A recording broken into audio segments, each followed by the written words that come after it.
భాస్కరాచార్యుల సమక్షంలో 18 పరగణాలకు చెందిన 714 గోత్రికులైన వైశ్య నాయకులతో సమావేశం జరిగింది. 102 గోత్రికులైన వైశ్య నాయకులు రాజుతో పోరాటానికి సిద్ధపడితే 612 గోత్రికులైన వైశ్య నాయకులు రాజుతో యుద్ధం చేసి గెలవలేమని వాసవిని రాజుకిచ్చి వివాహం చెయ్యమని చెప్పి అక్కడి నుంచి వెళ్లిపోయారు. 102 గోత్రికుల వైశ్య నాయకులతో కుసుమ శ్రేష్ఠి రాజుతో యుద్ధానికి సన్నద్ధమవుతున్నాడు.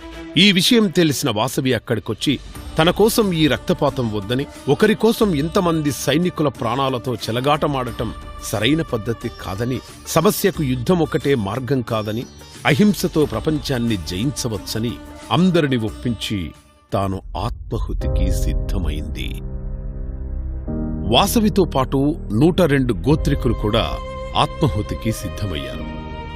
అందరూ అగ్నిప్రవేశం చేయనవసరం లేదు, కుటుంబానికి ఒక పుణ్య దంపతులు మాత్రం అగ్నిప్రవేశం చెయ్యాలని చెప్పగానే అందరూ అంగీకరించారు.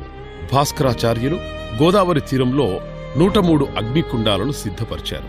వాసవితో పాటు 102 గోత్రికులు తల్లిదండ్రులు అగ్నికుంటాలకు ప్రదక్షిణ చేసి వేదమంత్రాల సాక్షిగా అగ్నిగుండాలలోకి ప్రవేశించి అగ్నికి ఆహుతయ్యారు.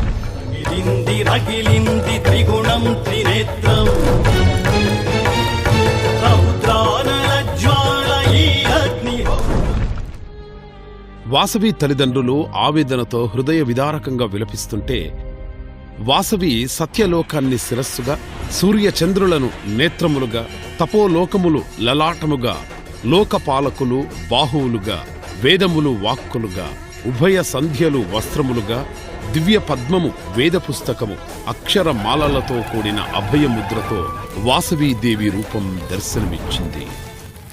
ఈనాటి నుండి నేను మీకు కులదేవతగా ఉండి నిరంతరం మీ పూజలందుకుంటూ మిమ్మల్ని కాపాడుతూ మీ వంశాలకు ఆయురారోగ్య ఐశ్వర్య సిద్ధి కలిగిస్తూ ఉంటాను అని మాట ఇచ్చింది. అదే సమయంలో పెనుగొండ సరిహద్దుల్లో ప్రవేశించిన విష్ణువర్ధనుడికి పిడుగులాంటి ఈ వార్త తెలిసి తల 1000 ముక్కలై అక్కడికక్కడ మరణించాడు. తమ వంశం నాశనం కాకుండా కన్యగా మరణించిన వాసవి కన్యకా పరమేశ్వరిని అందరూ పూజలు చేస్తూ పెనుగొండలో వాసవి కన్యకా పరమేశ్వరి ఆలయాన్ని నిర్మించారు. ఈ ఆలయం 6 అంతస్తుల గాలిగోపురంతో రకరకాల రంగులతో అందమైన శిల్ప కళతో అలరారుతోంది. ఇప్పుడు పెనుగొండ వాసవి కన్యకా పరమేశ్వరి దేవాలయం ఆర్యవైశ్యులకు పవిత్ర క్షేత్రం, అలాగే వైశ్యుల కాశీగా ప్రసిద్ధి చెందింది. పెనుగొండ వాసవి కన్యకా పరమేశ్వరి దేవి కరుణా కటాక్షాలతో ప్రజలందరూ సుఖ సంతోషాలతో జీవించాలని కోరుకుంటున్నాం.